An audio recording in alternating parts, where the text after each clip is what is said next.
pessoa estranha. Desde que me entendo por gente, nunca tive apreço ou sentimento real por nada ou ninguém. E digo nada mesmo. Seja meu jogo de Atari favorito, minha bicicleta, meus supostos amigos ou minha família. Foi assim por toda a minha infância até a fase adulta. Não revelarei meu nome real nesse relato, então vocês vão poder me chamar de John. Digo isso pois contarei detalhes sobre minha vida e minha família que para muitos será um choque. Vamos voltar ao meu passado então, mais especificamente para 1985. Eu nasci no estado da Califórnia e eu vivo aqui até hoje. Mas na época eu estava com meus 15 anos e eu ainda morava com meus pais no subúrbio de Benice, cidade pequena, todos se conhecem, mas sabe, eu gostava de ficar mais na minha. O nome da minha mãe era Bethany e meu pai se chamava Arthur. Ambos um casal bem amável e respeitado por todos do nosso bairro. Eles sempre foram bem amáveis comigo também, mas como eu disse antes, não conseguia retribuir esse tipo de afeto. Antes eu não sabia, mas hoje eu sei o porquê. Nessa época eu ainda estava na escola, e digamos que, pelo meu jeito mais recluso, eu nunca fui muito bem visto pelos meus colegas, o que gerou o que você já deve imaginar, o tão infame bullying. Em um dia, eu cheguei com um olho roxo em casa. Os moleques me cercaram depois do almoço e me deram uma baita surra. Minha mãe se preocupou bastante. Meu pai apenas me observava com aquele olhar sério dele, mas nunca falava nada enquanto minha mãe estava conosco. Assim que minha mãe terminou de limpar e tratar meus ferimentos, meu pai virou para mim e disse: John, precisamos conversar. Ele pegou sua caminhonete e me levou pela estrada. Sempre fazia isso quando eu queria conversar sobre algo sério comigo. Ele me levava para um lugar chamado Lake Herman Road, um lugar que eu achava um saco, mas meu pai adorava. Ele dizia que o lembrava dos bons tempos ou alguma bobagem assim. Ele estacionou o carro e se virou para mim, ainda com aquele olhar sério. Me retraía no banco.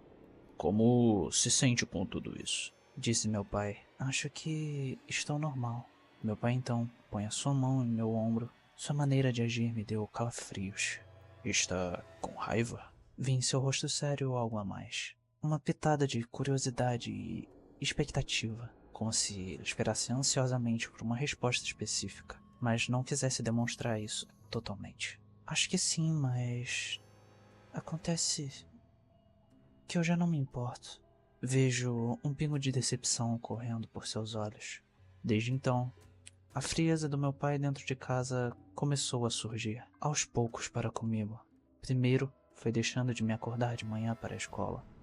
Tive que comprar um despertador fazendo alguns bicos e entregando o jornal. Em seguida, ele foi esquecendo de datas importantes, formatura escolar, até do meu aniversário, coisas assim. Eu sinceramente não me importava muito, por conta do meu jeito. O afastamento foi total após eu sair de casa. Nem meu pai e nem minha mãe me telefonaram por anos. Eles não me viram me formar na faculdade, não me viram ascender profissionalmente, não me viram quando me casei e nem quando me divorciei, nem me mandavam a merda de um cartão de Natal, nada. Isso até algumas semanas atrás. Eu estava assistindo um programa de TV quando houve batidas leves na minha porta. Quando abri, vi um homem com roupas típicas de um agente da lei, mas não sendo um uniforme em si, meio à paisana. Eu, sinceramente, gelei na hora pensando ser um agente de justiça com um mandado. Ultimamente eu não tenho declarado alguns bens em meu nome e temi que fosse receita. Mas o homem, com um sorriso amigável e olhos escondidos por um óculos escuro, virou para mim e disse: Bom dia, você é John? Levanto uma sobrancelha, mas rio em seguida. Bom dia, sou sim. Em que eu posso ajudar? Sou o delegado Mark, agente desse distrito. Vim conversar sobre a situação de sua família. Posso entrar? Ele me mostra seu distintivo. Situação? Minha mente já passou milhões de coisas que pudessem ter acontecido. Eu não trocava uma palavra com meus pais há anos. Eles eram para ser a única família que eu tinha. Então, ele só podia estar falando deles. Claro, pode entrar, senhor. O homem entra em minha casa grande, andando até a sala. Posso me sentar? Claro. O senhor aceita um copo de água? Ele acena com a cabeça, sentando na poltrona, e eu busco um copo de água para ele na cozinha. Quando chego na sala, me sento em uma cadeira à sua frente. Então, senhor, o que houve com minha família? Alguém morreu? A calma com que perguntei isso pareceu intrigar Mark. Não, não. Seus pais estão vivos, John. De quem eu quero falar é mais especificamente do seu pai. Ele dá um grande gole no copo de água. Levanta a sobrancelha, esperando o delegado tirar umas folhas de uma pasta e me entregar. Antes de olhar para umas folhas, o gentil homem me faz uma pergunta. Você já ouviu falar no assassino do Zodíaco?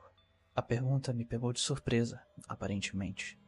O que diabos um famoso serial killer que atuou uns 30 anos atrás tinha a ver com a minha família ou com meu pai?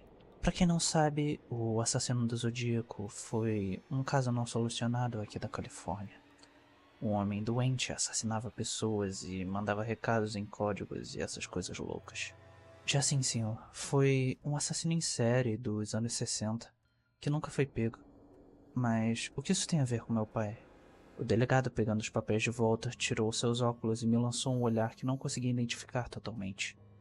Mas era algo entre pena ou tristeza. Isso revirou meu estômago. Olha, John, hoje não vim exatamente como delegado, mas vim como uma investigação pessoal. Seu pai, Arthur, já foi investigado, mas obviamente não encontraram nada na casa dele. O que um senhor de hoje 72 anos conseguiria esconder, não é mesmo? Mas também não nego sua genialidade. Questão pessoal? Do que esse cara tá falando? Ele ainda tá desconfiando do meu pai e tá investigando tudo isso por conta própria. Isso é absurdo. Senhor, eu... Ele me interrompe, pegando outros papéis na pasta e me entregando. Essas são algumas pistas que nunca foram registradas ou que sumiram misteriosamente da investigação. Eu vejo os papéis, mas as minhas mãos começam a tremer. Eu estou incrédulo. Fotos de antigas desavenças do meu pai e também dos meus bullies do colégio, mortos, tirados com uma câmera não tão antiga assim. Os registros pareciam ser mais ou menos de uma década. A arma do crime na foto era inegavelmente um antigo revólver do meu pai. Meu pai. Ele sempre demonstrou ser um homem gentil, mas sério. O chefe de família ideal para os outros. Mas eu sempre soube que tanto ele quanto eu possuíamos uma certa diferença das outras pessoas. Um lado obscuro que ninguém sabia. Essas pistas, elas apontam para o meu pai. Eu me levanto da cadeira. Calma, John. Sei que pode parecer um choque, mas toda vez que tentamos inserir essas pistas na investigação, algo sempre dá um jeitinho de dar errado. Havia muito mais, mas a maioria foi destruída. Ele provavelmente deve ter muitos contatos. Mas tenho certeza que, com o depoimento de um filho, inegavelmente vamos conseguir...